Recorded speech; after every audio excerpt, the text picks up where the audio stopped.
Hello. Hello and welcome everybody. My name is Trygve Svensson. I'm the director of Agenda, and I must say I'm super happy that we have such a good turnout for this meeting. I just want to start by shortly introducing our guests. First, we have Rutger Bregman. Many of you will know him. He's a historian. He has made waves around the world with his big, sometimes provocative ideas about the future of society. He's got his books like Utopia for Realists and Humankind. I think we might say he challenged us to rethink the world, basically. And he's championed some really bold ideas about universal income, shorter working hours, and so forth. And now he's and I guess one or two people in this room have seen him on YouTube when he told the rich in Davos that they should actually pay up their taxes. And he's now fresh out with this book, Moral Ambition, that's also that has been published in Norwegian, and we'll have a book signing after. It's a real pleasure to have you here, Rutger. It's absolutely great to be here. Thanks, everyone.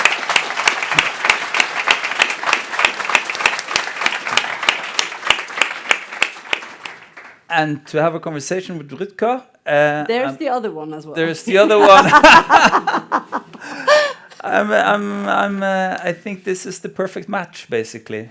You, Tonje Brenna, you are at the heart of Norwegian politics. We remember you for your courage and leadership after the Utopia terror, and you shaped a lot of debates in the Labour Party. You're Minister for Labour and Social Inclusion, Deputy Leader of the party, and you have written books. We didn't sell that well, actually. It didn't sell 2 million copies. No, it didn't. That would be strange for even by your standards. But Rutger's his is better, so. You think so? Yeah. Yeah, we'll see. One of your books has been in our publishing house, you see. So yeah. Well, anyhow, you've been a strong voice for welfare and equality. You took time off from a very busy election campaign. You know you have a big meeting at Lillehammer. Hamar, okay. I'm from the West Coast, but you have a big meeting at Hamar, so you have to leave in around 40 minutes. We'll try to make sure you'll make it out of here by then. And there are certain things I can't talk about, right? Just like, I think, what was it, the oil stuff? I couldn't talk about that. Like we made a couple of. We had a lunch beforehand. Before, yeah. There's some politically sensitive stuff that I really will not mention. That will start in 40 minutes, guys. Anyhow, we're super happy to have you both, and I think we'll just kick it off. And I have the privilege of asking the first questions, but when we get to the end of the meeting, we'll also pass a mic around and have some questions from the audience, because I think there's a lot of people here who are interested in asking questions directly as well.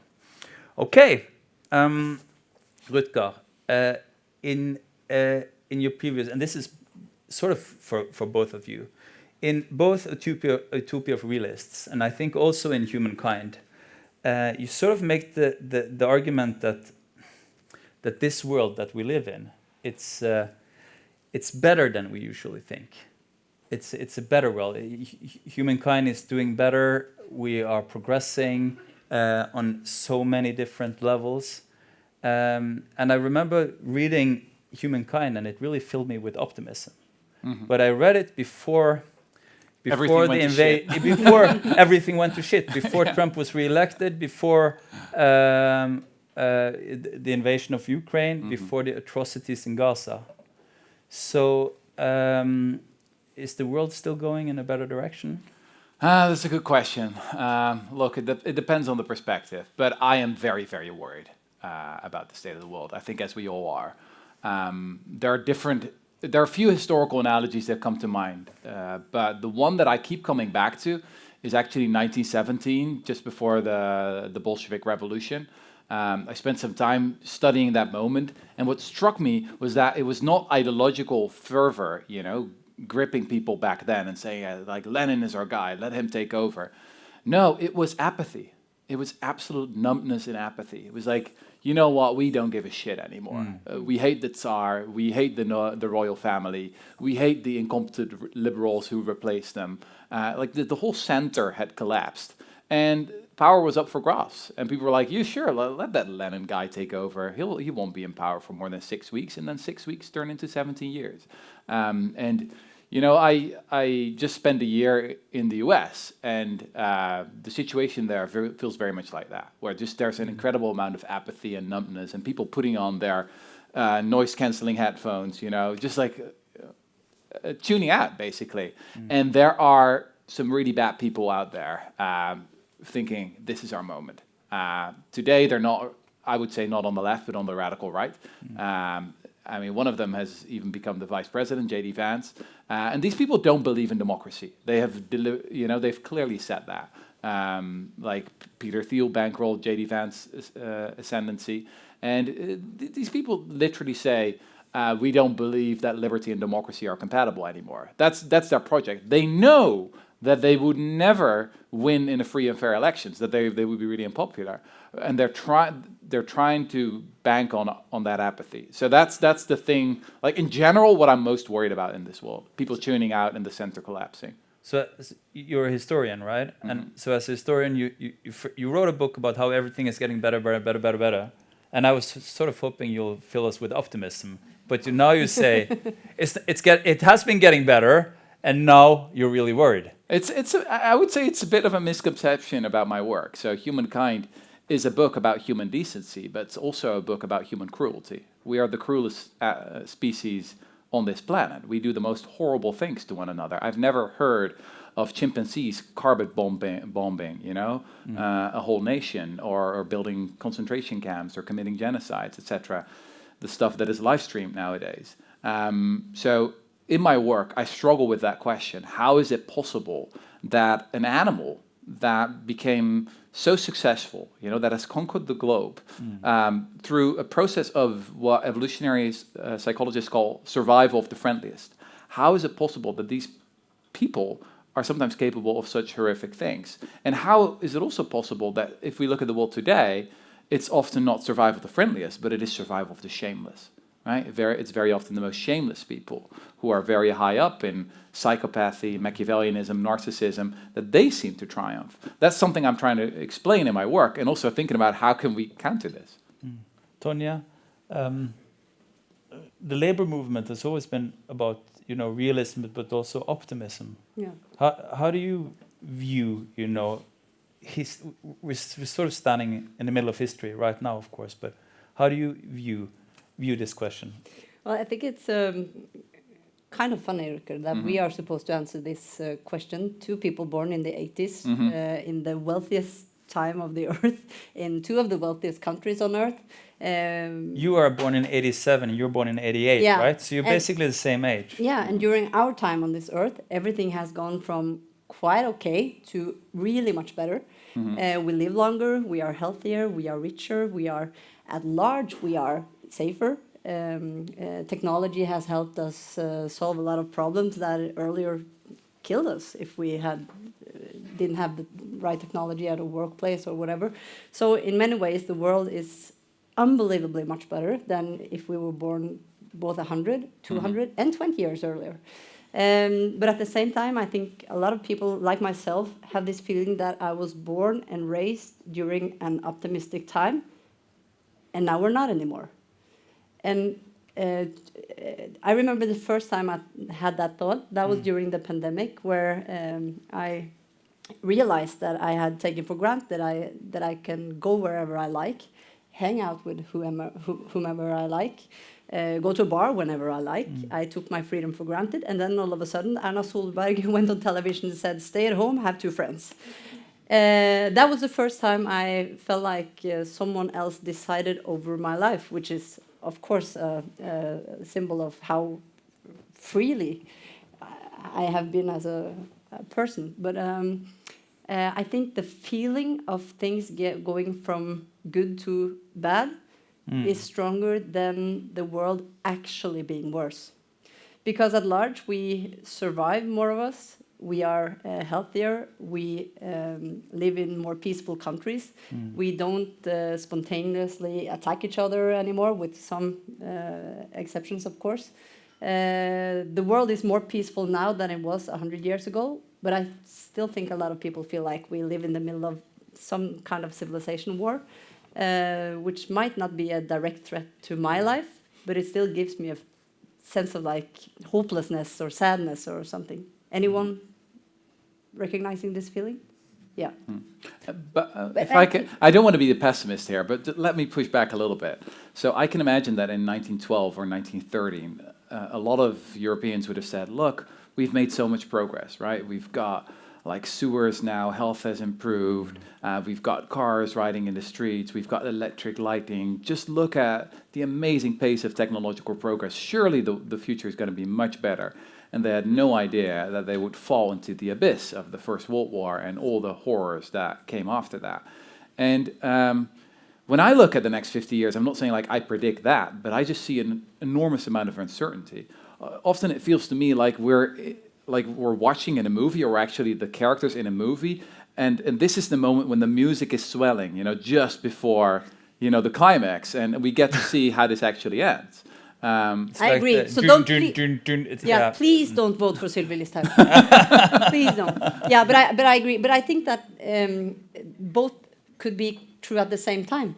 It could be that in some aspects of the world we are at some sort of tipping point where, for example, democracy in a lot of countries, especially America, is at some tipping point. I don't feel it's that same urgency in Norway, but still we see every election it decreases.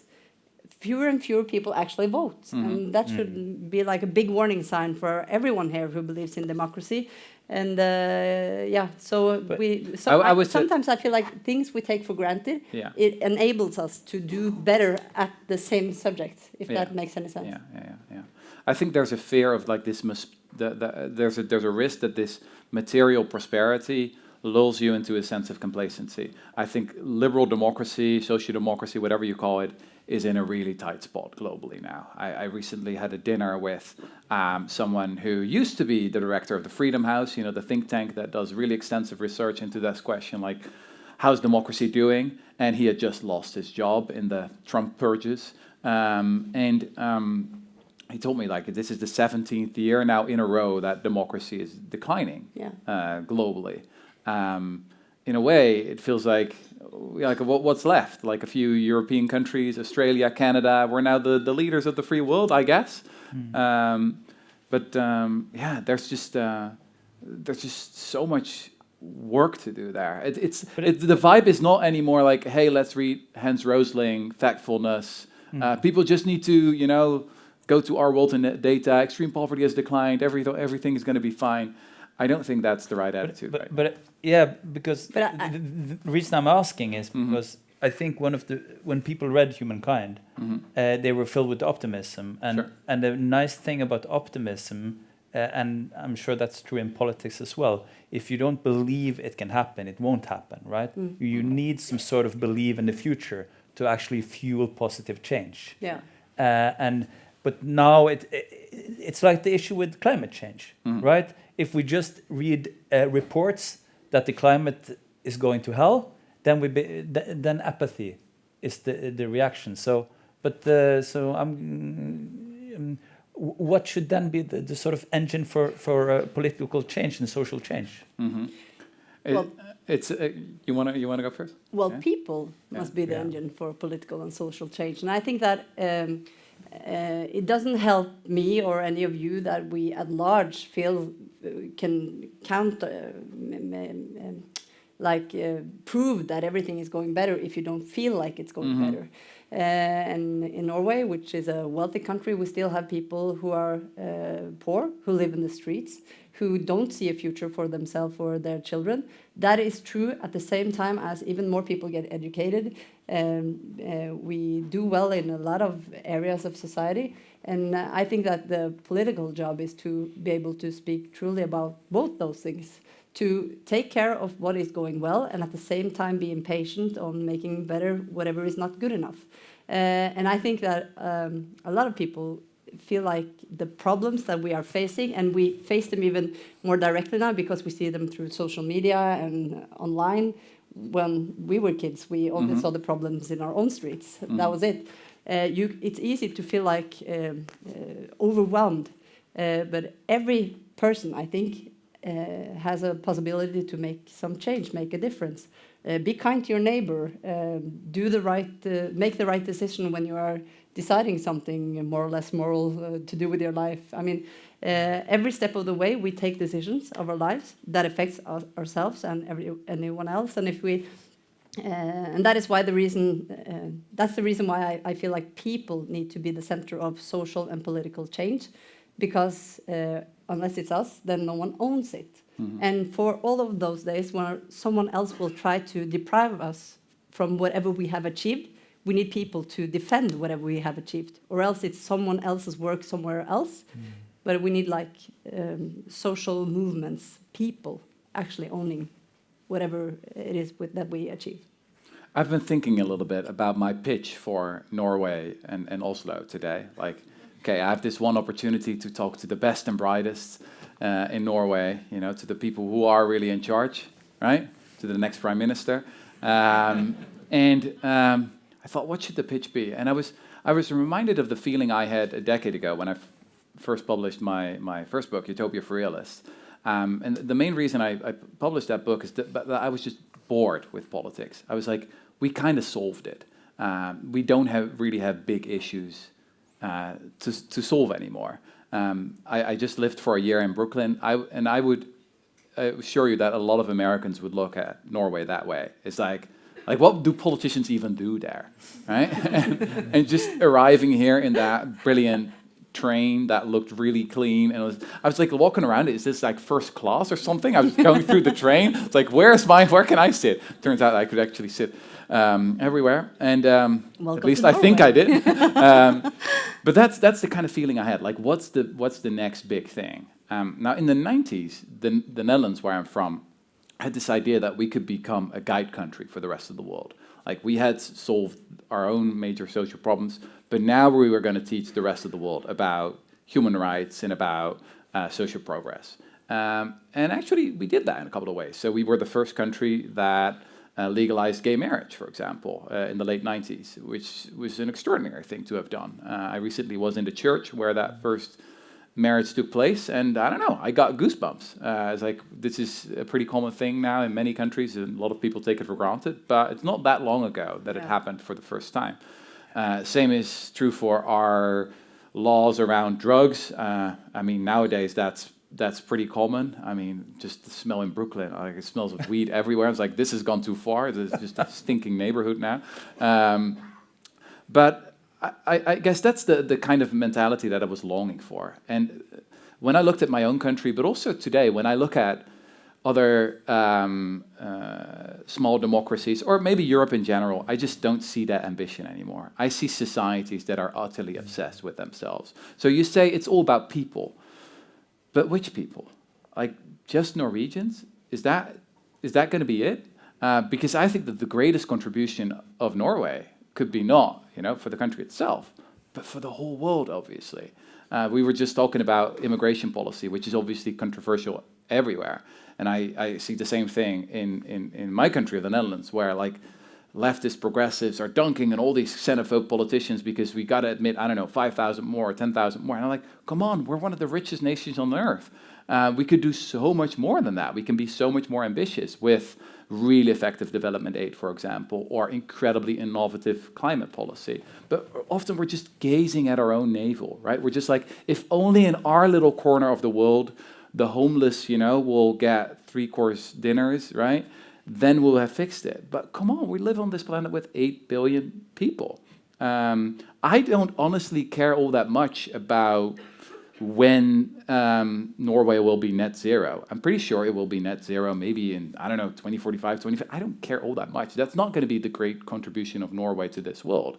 The great contribution is going to be stuff like EVs, for example. Like Tesla wouldn't exist without Norway. Thank you very much. I know you all have stickers on them. We were very proud for a while about that. Yes. Yeah. No, but it's still something, honestly, that the man deserves a huge amount of credit for. Like Volkswagen wasn't doing it, Toyota wasn't doing it. We desperately needed this technology of electric vehicles. And just like Germany with solar energy, Norway paid a lot of that money that the world needed to pay. So Norway we can produce oil and gas as long as we use the money for the green transition, right? That's basically my pitch. That's what I was thinking.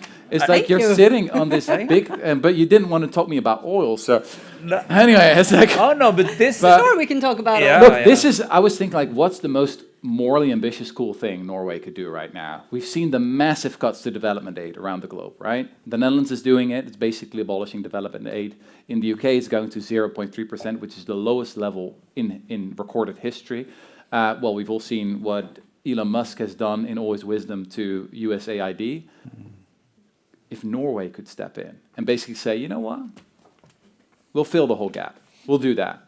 And then I honestly don't really care about all this stuff. Other stuff, you know, close the borders for immigrants. I won't blame you anymore. If you do this, and you probably won't even notice it. It's like a rounding error, right? On what is the big pile of money. It's going to be the coolest thing that any country ever did since the British abolitionist movement. So that's basically my pitch. I did it. Now we can have the conversation about everything. But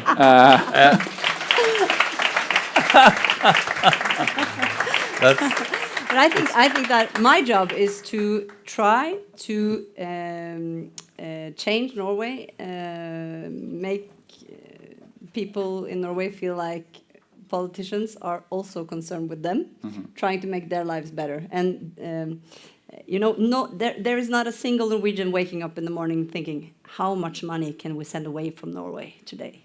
No one thinks that. But a lot of Norwegians accept that we send away a lot of money because they are wealthy themselves. And that's the balance where I think that politician has a different role than you have. But it's a good reminder. Well, maybe here's something you can work with. I mentioned the British abolitionist movement, which was the first great movement for human rights that this world has ever seen. Spent a lot of time studying it, became utterly obsessed with it, because it was a movement that was initially driven not by pure compassion or empathy or anything like that, but more by a kind of vanity, actually. So the British had just lost the US, obviously, the colonies, and they were like in a how do you say that? Like a midlife crisis. They were like, why do we even exist? What makes us the best country on earth? And then there was a small group of committed people, including politicians like William Wilberforce, who were like, you know what? Let's make doing good fashionable once again and let abolitionism be the main thing. That's how we're going to dunk on the Americans. Like, we're morally superior to them because we're against slavery and the slave trade. And what they basically started to do is what I've just pitched to you, is they spend up to 2% of GDP for 60 years on fighting the slave trade. So they had the Royal Navy policing the 7 seas, capturing 2,000 slave ships, liberating 200,000 people. 80% of countries stopped the slave trade under British pressure, including my own country, the Netherlands. We didn't give a crap about it, and no politician was interested in it. But under British pressure, we were forced to. So that's the role I see for Norway in the future. Like, spend 2% of GDP. Maybe, is that doable? But then I wish I now do it like partially out of vanity. So basically say like, it's going to be the coolest thing. I'll make TikTok videos about it, okay? I wish I had prepared a speech on how we were not a slavery nation. But I didn't. I'm sorry. Let's talk a little bit about your latest book. It starts out very fine, where you describe this guy who sits on he's a European, I think. He goes to Tibet to learn to meditate, and he sits on a mountaintop for 30 years, and he becomes really good at meditating.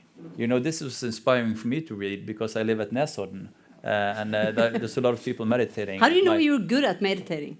Is it like an amount, or has it quality measures? It's like asking for a friend. It's more like a muscle. The more you do it, the better you become at it. Okay. They can put you in a brain scan, and they look at that's what they did with the guy in the book, right? Yeah. So they put him in a brain scan, and his brain waves, they are beautiful. He's fantastic. He's the happiest guy on the planet. Yeah. So I'm reading this, and I'm like, oh, I should, I'm thinking that I should, become, more rigorous in my meditation practice and start meditating more often again. And then you suddenly, you just say, this is the most selfish person I ever heard about. So it's like a slap in the face. So what's the problem with mindfulness? Yeah, well, look,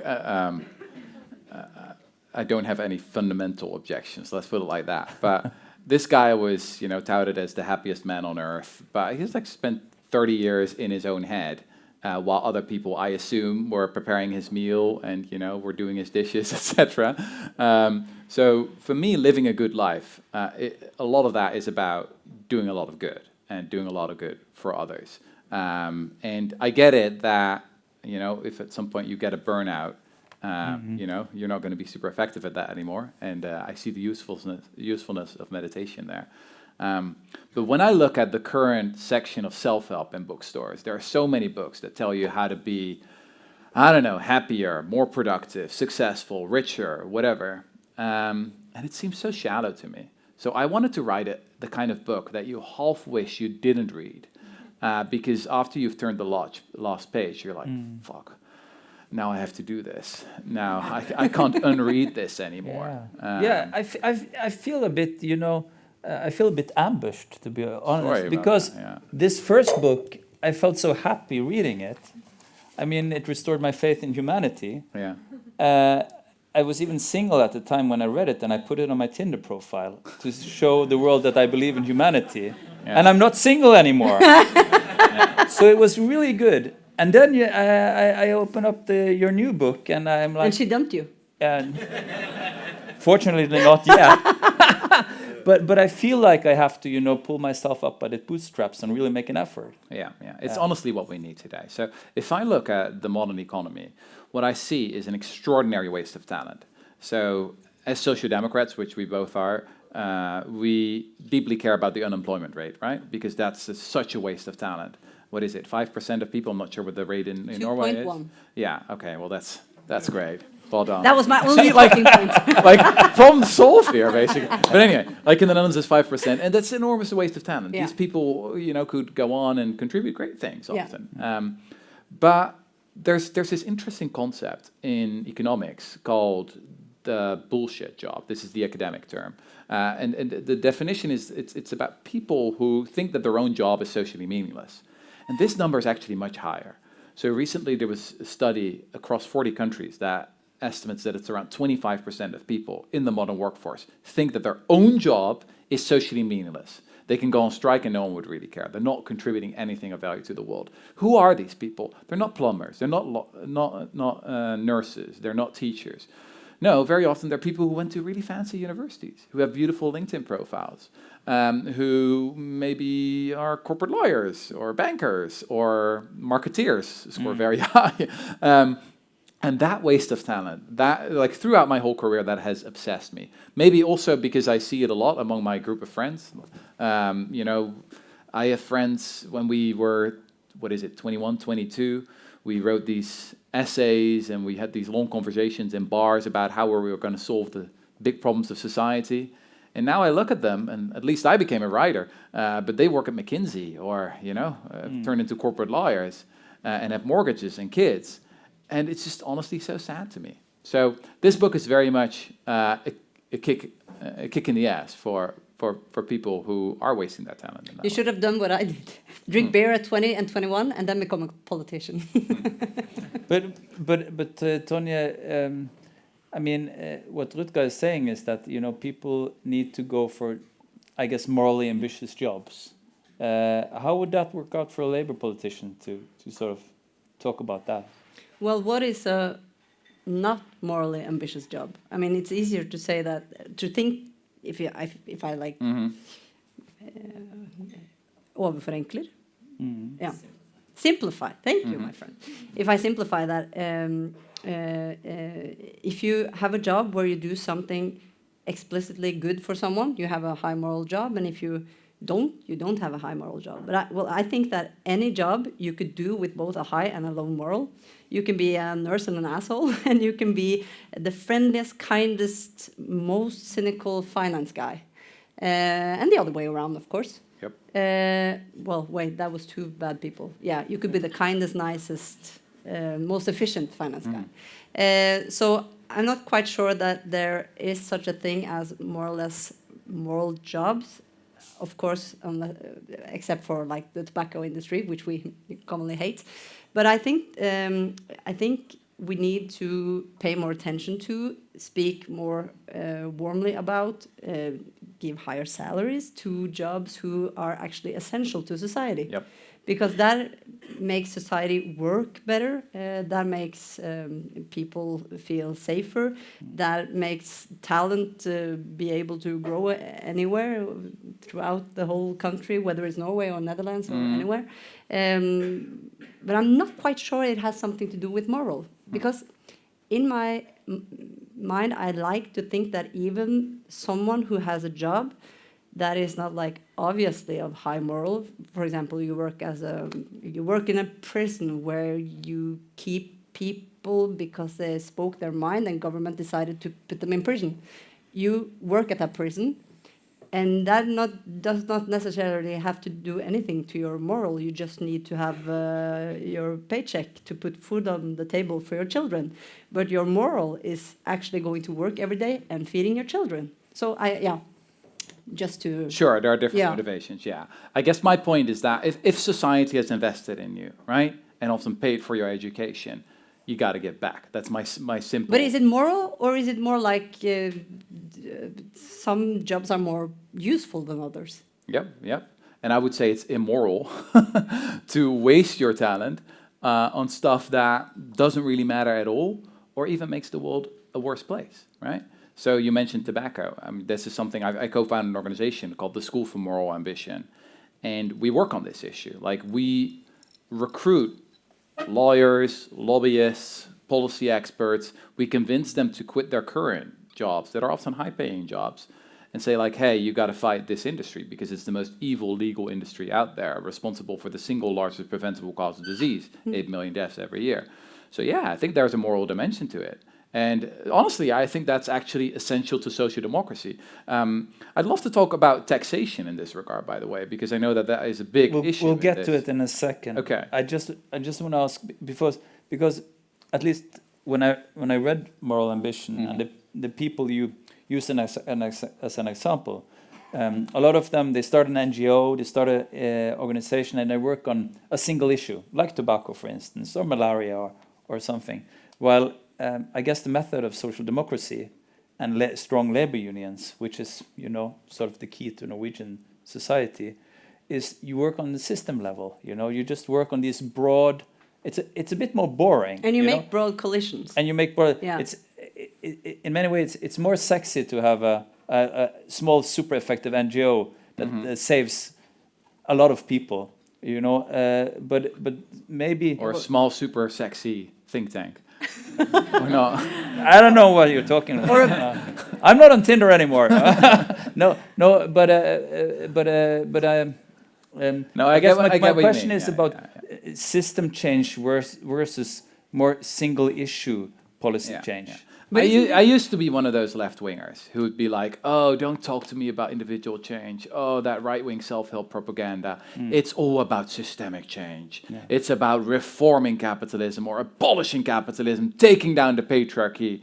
Let me take a sip of my beer. Systemic change, that's what matters. And now, honestly, I kind of hate those people who keep going on about the system and have no skin in the game whatsoever themselves, never do anything, never build anything, only provide commentary on the sidelines. And I'm not talking about politicians here. Absolutely not. Politicians have skin in the game. Like, it's a tough job, isn't it? Like, your face on the news every time, people dunking on you all the time, but at least you're in the arena, right? There's a beautiful quote from Theodore Roosevelt, the president, who said, it's not the critic who counts, but it's the man or the woman in the arena, the people with the sweat on their forehead, the blood on their hands, taking hits, falling down, standing back up again, usually failing, but at least when they fail, they know they've actually tried.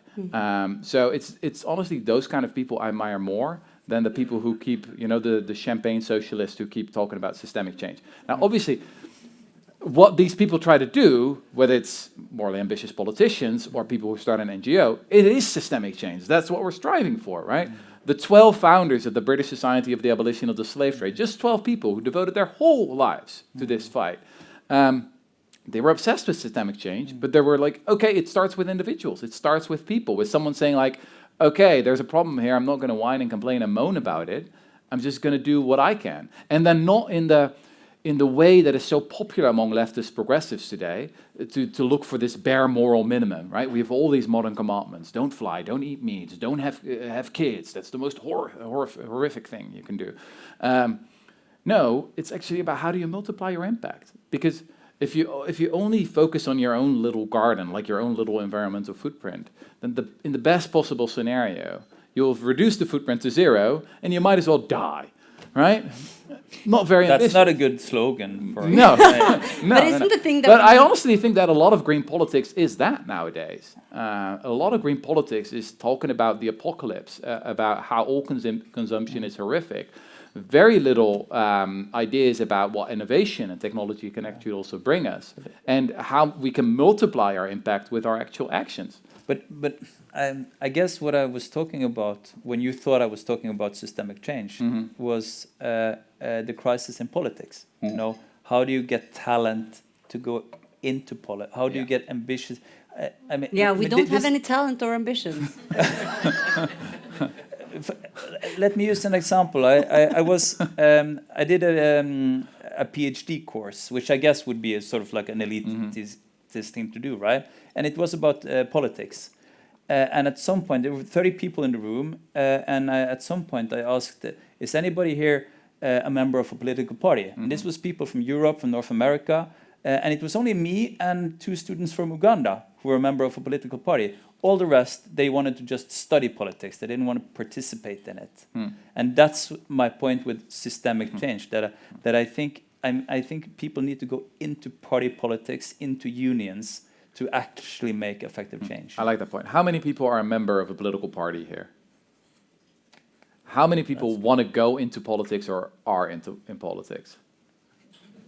Okay, well, we need more. Absolutely, I agree with you. We need way more. But don't we need both, like party politicians, NGOs, people starting with the changes within themselves and their own lives? And we started by talking about how many problems or issues this world has. I think there's enough problems for everyone, and we shouldn't.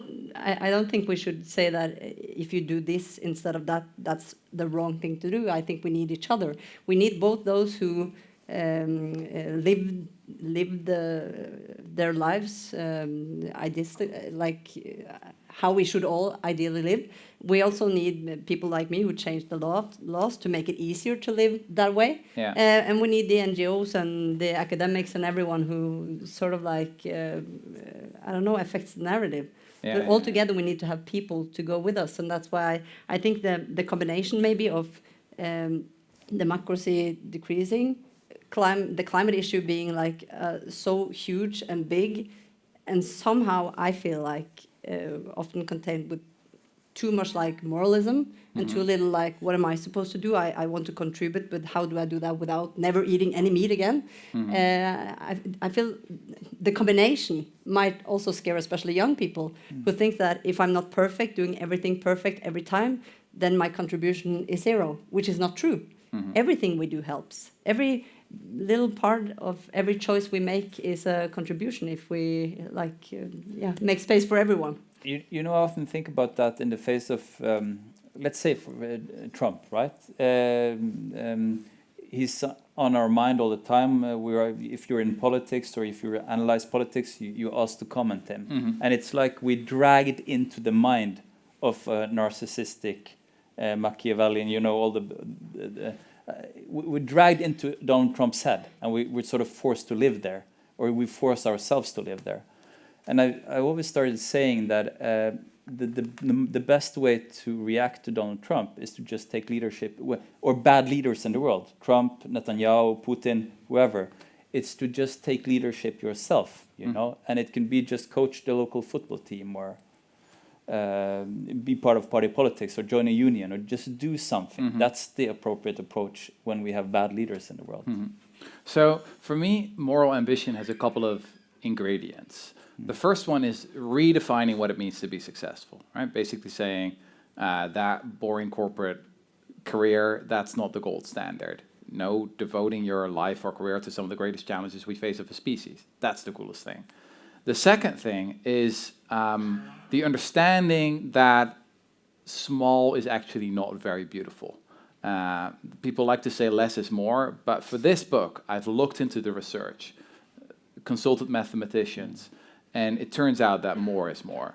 So if you help one person, that's one, and if you help two people, that's twice as much. Wow. So that's I would say quite important. We live in a world of scarce resources, time, energy, money, right? We always got to think about how do we spend that. And I would say the right thing is to have as much impact as possible. People always say like, oh, let's make the world a little bit better. I was like, why a little? People say like, every little bit counts. And it's like, no. Not every little bit counts. Like most little bits don't count, count almost nothing. Like I don't give a shit about this straw. It's not plastic, right? Oh, no, we saved the world. Like, no, it's the big stuff that really matters, right? And there are a couple of things that matter not like 2 or 3 times as much, but more like 1,000 times as much. As I said, the climate policy is a pretty good example.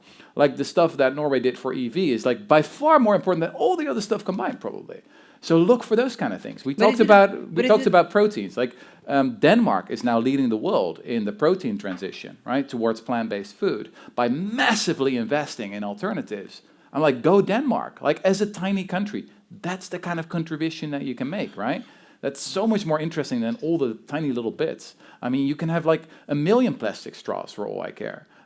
If you get the big things right. But isn't it a good thing that we use paper straws instead of plastic straws? I mean, it's the same plastic straws that turns up in our ocean, that kills our fish, that makes our wherever we go to swim look like trash, and us feeling like we don't have to have the ability to enjoy Norwegian nature anymore. I mean, it's not a problem to do the small things and the big things. Yeah. You make it seem like we have to choose. It's a good thing that we do some straw stuff, and we should have big ambitions as well. Well, 2 things. One, attention is scarce. You know that in politics, right? If you talk a lot about this, you can't talk a lot about that. So I think we have to be careful about how we use that attention and talk more about the stuff that is actually important.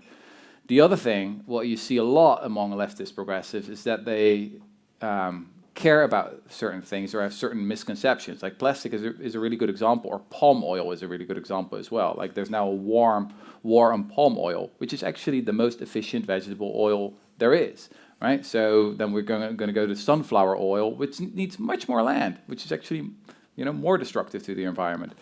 Plastic is one of the great inventions of humanity. In many cases, it's actually a pretty good tool to use. Paper, like paperbacks, have a higher CO2 emission, right? So, like, the world is weird. So I shouldn't have a straw anyways. Not a straw anywhere. Don't drink anyway. Don't. Just stop. No. Okay, I think we have. I'm going to open up for questions really soon. Time flies. Is there a mic available? There's a mic. We haven't talked about taxes yet. That's I the know. big I know. thing, right? We have to talk about taxes. Well, I'll ask the question. Do you have a question about taxes? No. That's go with taxes first. Yeah. So this is really interesting. Actually, in the last couple of decades, as taxes have been going down on the wealthy since the 1970s, what we've seen is a transition from people towards socially useful jobs towards more socially meaningless jobs. There's this cliche among right-wingers that it's mostly government coming up with these bullshit jobs. That is an absolute lie. Yeah. There are 3 times as many bullshit jobs in the private sector as in the public sector. The public sector is education, it's healthcare, it's things that people really rely on. And this is one of the biggest advantages, actually, or one of the biggest benefits of higher taxations like Norway has. And one of the more powerful arguments for taxing wealth is that it makes people do more productive things. Yeah. The allocation of talent is one of the most important decisions a society has to make for itself. Yeah. So there are so many falsehoods here going around. So go wealth tax, I would say. Last point about tax before you have to leave then. Yeah, well, I think that in Norway, we accept that we pay taxes all around because everyone does it, and the more you earn, the more you pay. And I think that's the part of the debate on tax on fortune that the right side kind of underestimates. Because if we sit in a situation in 2 weeks and 3 days, my friends, where the tax of those who has the biggest fortunes disappears, whilst everyone else who go to work every day and pay their taxes, if that tax disappears, I think that will do something with the way people accept to pay their own taxes, or the way we trust each other, or the way we look at each other, or the way we feel like we contribute to something common. So to me, the debate on tax on fortune is not a single debate on tax or money. It's about the society that we do have, where we accept that we pay in because we get back. And if those who have 100 times more than any of us don't pay anymore, but we pay the same, well, it's going to both increase the differences between people, and it's going to, I think, make people quite angry, actually, because they will still have to pay, and maybe even more because the richest one, they don't have to pay. Tonje, Brenna. You are telling me to Thank you for coming. Thank you for coming.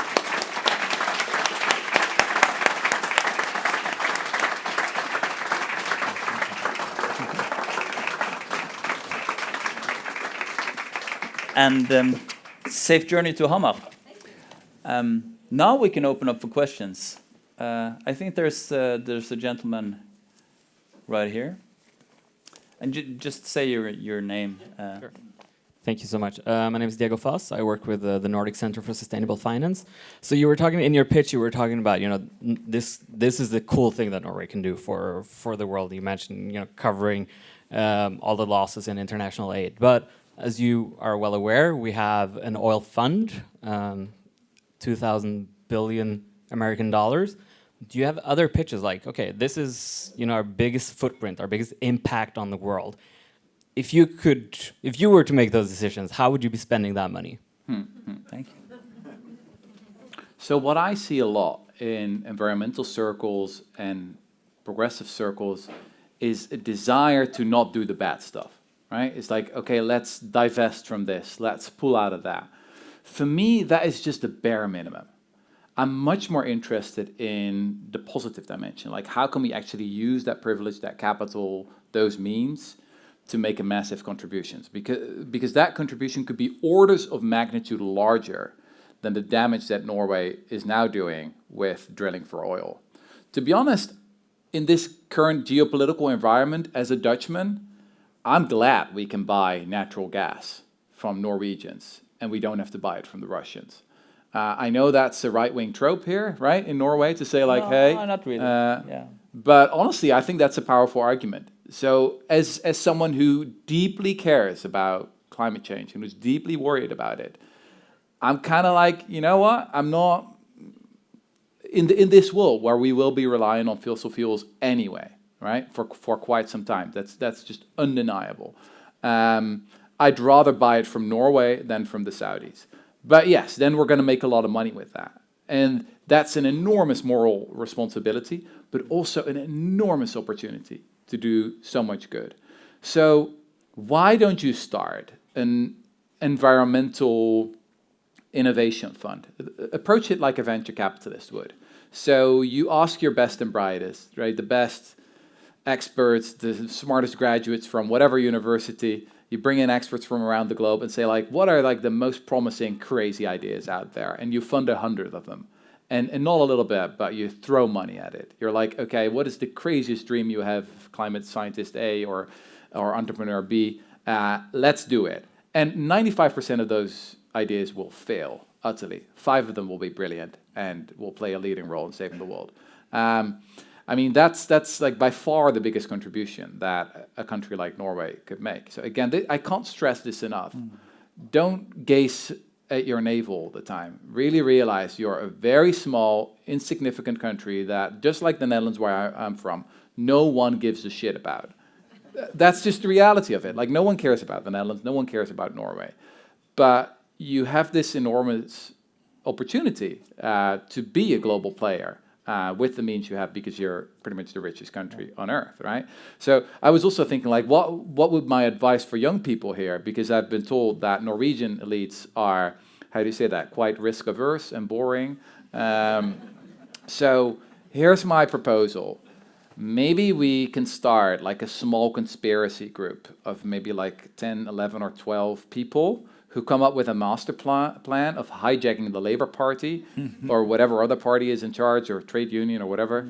We can borrow advise our as well on the offices, sidelines. yeah. Or maybe we need to overthrow you as well. Maybe you're too, I don't know, not radical enough, too focused on the Norwegians. But anyway, that could be the plan. And then really think like, okay, how could we use this big pot of money, this big pile of gold, and use a substantial percentage of that to change the course of human history for the better. As I said, there are examples in history. The British abolitionists, the best among them, where this happened before. And if you're really targeted in the causes you choose, the impact can be massive. What I worry about is that a lot of leftist progressives say, "Oh, let's spend it on solar energy or something like that." Solar energy has been solved. The Germans did that. The Germans spent 200 billion on scaling up solar energy. They paid the learning money for the whole world. That's why it's now the cheapest. You got to do the stuff that is currently not being done. The unsexy stuff, the unpopular stuff, the neglected stuff. And that's the task for this small conspiracy. Maybe some of you are among this conspiracy, and we can meet up later in secret. That's wonderful. Well, the microphone is going around there. Hello, a question from a fellow Dutchie living in Oslo. Paul Troost, possibly working a bullshit job. I'm not quite sure yet. I just started, so. I read a bunch of your work, always really interesting and inspiring. In Moral Ambition, which I haven't read yet, but read a lot about, I think you talk a lot about the potential of the individual to have positive change on big challenges. But can you offer them hope in light of the very large vested interests that they're up against and their seemingly infinite resources to fight positive change? So I've met quite a few rich people now in my life, in the last decade or so. I get invited to places sometimes, not to Davos anymore, but I've spoken to these people, and the thing is, they're just like most people, in the sense that most of them are very boring. They don't really have an idea of what to do with their privilege or capital. They're just, following the script of their lives, just doing whatever people like them are supposed to do. So they buy, I don't know, a boat, and if they don't like the boat anymore, then they buy a bigger boat. I mean, that's like the extent of their imagination. So the world is not being ruled by people like that. I think it's really a mistake to think that, it's just, people like to say follow the money a lot. Money does matter, right? There's a great saying from Margaret Thatcher. A lot of fans of Margaret Thatcher, I assume here. But she said the Good Samaritan didn't just have good intentions, he also had money. So yes, as a social entrepreneur myself now, someone who started an organization, I'm very interested in money.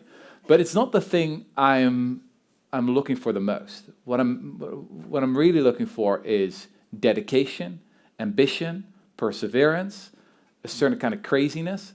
That's the real scarce resource that we need here. And if you have that, then raising the money shouldn't be that big of a problem, right? If you have that really convincing story, I think then that should be doable. And there are multiple examples of that throughout history. Like, think about the suffragettes who campaigned for the women's right to vote. Were they the most powerful group in society? Obviously not. Did they have like a huge amount of money? No. They relied on a few crazy billionaires that they managed to convince to give them a bit of money. No, but they had incredible perseverance. Of the 68 women who came together at Seneca Falls in 1848, the first women's rights convention in the US, only one was still alive when women finally got the right to vote in 1920, and she was sick on the day of elections. So that's the real scarce resource here, like that perseverance. And that's what I'm looking for, and that's what we need more of. Well, hello. My name is Willem, and I guess with writing these books, you're basically in the business of inspiring. And I read your book about moral ambition, and I was profoundly inspired. But I have to admit that after reading it slowly for weeks and months, that inspiration sort of dwindles. And as I guess a lot of people who've ever read a self-help book, they'll know that inspiration sort of fades away. How do we capture that inspiration and take it with us so that, people here can take it with them for a long time? Well, I'm glad you're here, because it sounds like I got to keep screaming at you to keep that inspiration high. No, you're absolutely right. I think one of the conclusions I came to after being a writer for a decade is that awareness and inspiration are vastly overrated. I mean, I've been part of so many events, evening with fellow social democrats, and they would say, well, it was a really inspiring evening, and then nothing happened. The challenge is obviously to translate that awareness into action. So for me, this book is just a tool, an attention-raising tool to spread some ideas and to actually build a movement around. So that's why we co-founded an organization called the School for Moral Ambition. We have 15,000 members now from more than 100 countries, quite a few in Norway as well. And we help people set up their so-called moral ambition circles. So these are support groups, basically, of 6 to 8 people. Some of them are a little bit like anonymous Alcoholics Anonymous, right? Basically confessing, I have a bullshit job. Yes, I have a bullshit job. Yes, I need to recognize that. Yes. And then, we've developed a program for these people to figure out how they can be much more morally ambitious in their own lives. What's the first step? What are some of the biggest challenges we face as a species? What are my talents? What's the match between those two things? How can we leverage each other's networks, etc.? And it's been really, really cool to see how this movement has become a launchpad, an incubator of so many initiatives. I mean, I've lost count now by how many organizations, think tanks, NGOs have been founded through the School for Moral Ambition. People joining politics as well, joining unions, just discovering the citizenship inside themselves. We are not passive actors, right? We are not mere bystanders. We're not watching this movie of the 21st century. We could just get on stage, right? Or we just could walk into the cockpit and realize, hey, the plane is flying, but the cockpit is empty. I might as well steer, you know? And that feeling is, for me, such an liberating experience. It's such an energizing experience. For me, it's a little bit similar to that moment when you first realize you're an adult. You know that feeling? So for me, it came relatively late in life, I have to admit. But as a kid, you're always like, hey, the grown-ups, they're in charge, right? They've got this big master plan for life in general. And some people, you know, who don't have great parents realize very quickly, like, hey, they've got no clue. The adults are idiots, just like I am. This is true for moral ambition as well. It's like this moment when you wake up and you're like, I don't need to wait for anyone's permission. The abolitionists, the suffragettes, the civil rights campaigners, but also, you know, the PayPal mafia, the people currently taking down democracy. They also just are like, you know, what the fuck? I'll just, let's go, let's try. That's for me incredibly, as I said, liberating. But you really need to experience it together. If you're alone, if you're reading that book or listening to an audiobook, then that's a very fleeting experience. But if you keep coming together with people who are, you know, radicalizing you, that's powerful. I often like to say that the School for Moral Ambition is, so in the book I call it a cult. Sometimes I call it a safe space for do-gooders. But it's a place where you go not to become more nuanced, or not, maybe nuanced about technical questions, but not about your idealism. You know, you keep coming there and you're like, you know, you're getting radicalized more and more, because that's exactly what we need right now. I'll ask the last question actually, and it's about perseverance. I wrote you know, your grand scheme for making the oil fund into a sort of like green transition fund, something like that. I wrote an op-ed about that 3 years ago, and the funny thing is, usually when I write stuff, I get the reaction on it, and I get the reaction. But when I wrote that, I didn't get much of a reaction.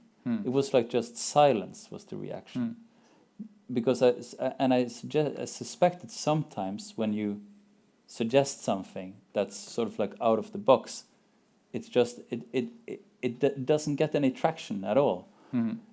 So how do you sort of break through the silence? Write a better op-ed.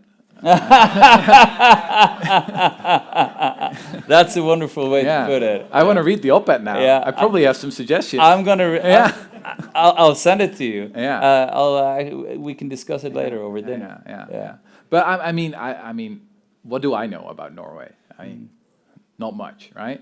But as I said, when I look at my own country, the Netherlands, something that really saddens me, is that we used to be this open, not necessarily progressive country, but a country that was proud of its place in the world. And indeed, in some respects, was leading the world. Like we were literally talking about ourselves, both on the left and on the right, as a guide country. Just imagine the arrogance of that, right? It's like it was this little country of the North Sea and saying like we're a guide country for the rest of the world. But honestly, those were the 90s. Those were the days I grew up in, and I was really proud to be Dutch.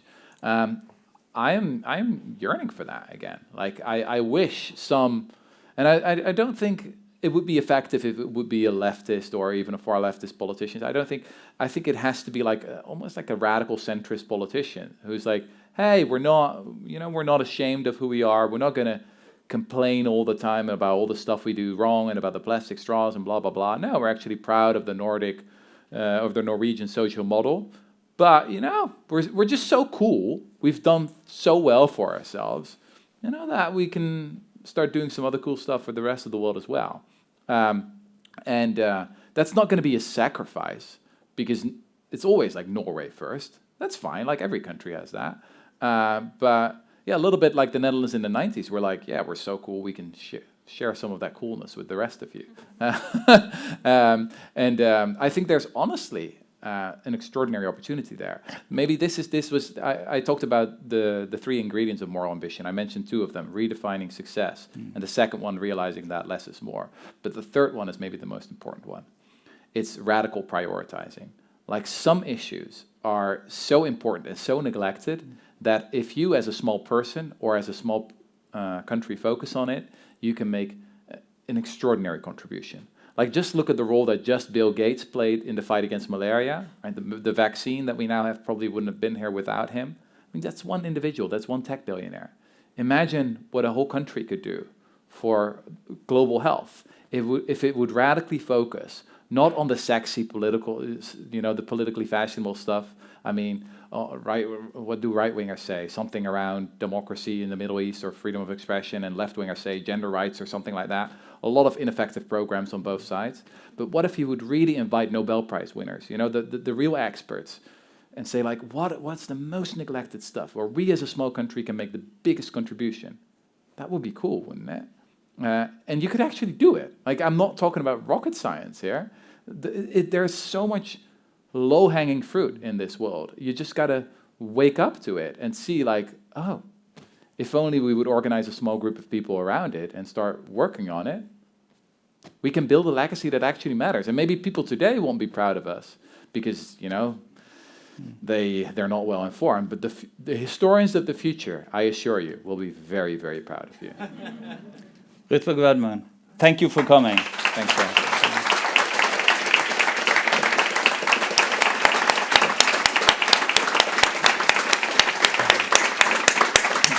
Thanks, everyone.